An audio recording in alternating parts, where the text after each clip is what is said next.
France Inter, carnet de campagne. Qu'est-ce qui pousse en Bretagne et qui se retrouve dans nos cuisines ? Je pense spontanément au chou-fleur, à la pomme de terre, à l'échalote, mais pas forcément, je dois l'admettre, à ma tasse de thé. Et pourtant, c'est une terre propice à la culture du thé. Un paysan, producteur de thé, est mon invité. Bonjour Émile Auté. Bonjour Dorothée Barba. C'est trop beau pour être vrai, ce nom de famille, Auté. Effectivement, oui. On m'en parle souvent. Désolée. Bon, vous êtes à Sibiril. Vous êtes à Sibiril dans le Finistère, pas très loin de Saint-Paul-de-Léon. Alors les conditions sont réunies en Bretagne, comme en Chine par exemple, pour cette culture-là? Eh bien, tout à fait.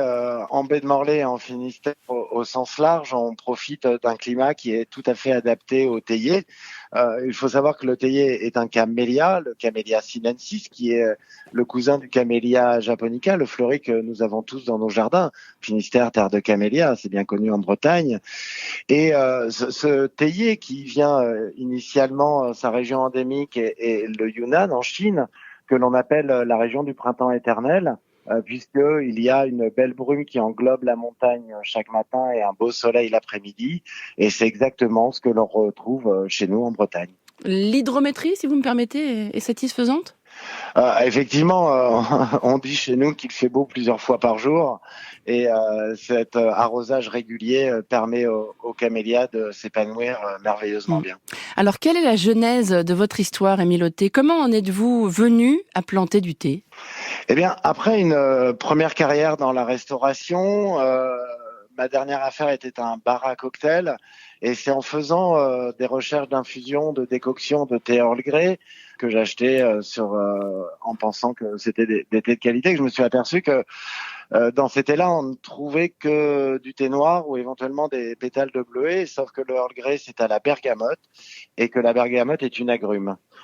J'achète du thé à la fraise, il n'y a pas de fraise dedans, et là je me suis dit mais bon sang, il y a quelque chose à faire pour améliorer la qualité de ces thés aromatisés. J'ai commencé à déshydrater fruits, fleurs et baies dans ma cuisine et créer des mélanges à partir de thé que j'ai acheté sur le marché international. Et le succès, lorsque je suis allé les vendre au marché bio de mon village, a été immédiat.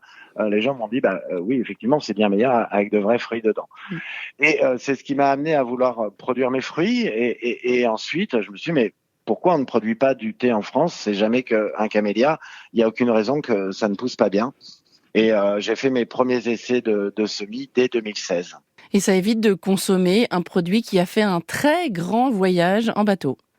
Alors exactement, faire du thé en France, pourquoi ? Le premier objectif est de faire un produit de haute qualité, ce que nous avons pu prouver dès 2020, notre première année de production. Notre thé blanc breton a été classé 3e meilleur thé blanc au monde. Mais c'est aussi l'occasion de créer une filière agricole neuve, ce qui n'arrive quand même pas tous les jours en France, et faire en sorte qu'elle soit juste, résiliente et rémunératrice pour les producteurs. C'est mon objectif et mon leitmotiv depuis tout ce temps-là. Vous parliez de la filière qui est naissante, bien sûr, Émile Auté. Combien d'exploitations en France aujourd'hui ? Eh bien, à ma connaissance, il y a une quarantaine d'exploitations en cours ou déjà en production. Évidemment en Bretagne, mais également en Normandie, au Pays Basque, qui paraît être un très beau terroir pour le thé français, et d'autres régions que je connais moins. Et c'est un thé qui peut concurrencer, si je puis dire, ceux venus d'Asie ? Alors effectivement, on s'attache à faire des thés de très haute qualité. Chez nous, tout est récolté entièrement à la main et ensuite également transformé à la main. Moi, je m'attache à faire un thé de terroir, c'est-à-dire que je ne cherche pas à faire un thé comme en Chine ou comme au Japon. J'ai évidemment beaucoup de respect pour ces pays producteurs historiques qui m'ont appris mon métier actuel, mais n'étant pas de ces traditions, je me permets de mélanger différentes techniques et de créer des OTNI, des objets théicoles non identiques, qui ne rentrent pas forcément dans les classifications internationales. Je prends pour exemple le thé glaze, qui est mon thé signature, qui a fait sujet de beaucoup de discussions pour arriver à le qualifier, puisqu'il était entre un thé vert et un thé bleu, les thés bleus étant les semi-oxydés. Et comme on n'était pas d'accord sur ce qu'il était, on l'a gardé comme glaze, glaze étant la couleur de la mer en langue bretonne, qui est une couleur indéfinie entre le vert et le bleu. Qu'est-ce qui vous plaît le plus dans ce métier ?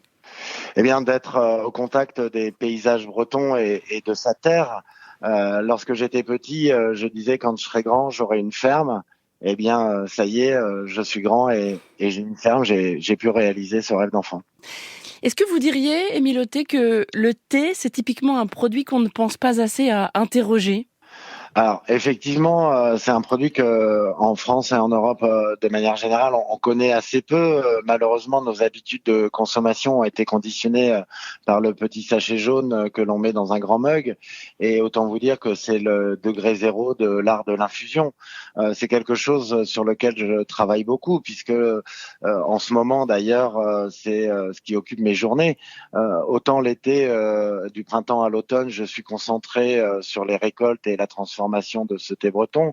Lorsque l'étayer sont en état végétatif l'hiver, je me concentre à transmettre et à former les porteurs de projets de salon de thé, mais également les restaurateurs et sommeliers pour utiliser le thé dans de bonnes conditions. On peut produire le meilleur thé au monde s'il n'est pas correctement utilisé et infusé. On n'aura pas un beau résultat. Ce sont des thés de dégustation, ce qui veut dire que pour le thé glace, mon thé signature, on peut l'infuser jusqu'à 7 fois successivement, et c'est une véritable expérience de dégustation au long cours qui nous offre toute une palette aromatique au gré de ces 7 infusions. Merci beaucoup, Émile Autet. La maison Émile Autet, c'est donc à Sibiril, dans le Finistère. Bonne journée à vous. Bonne journée à vous, au revoir.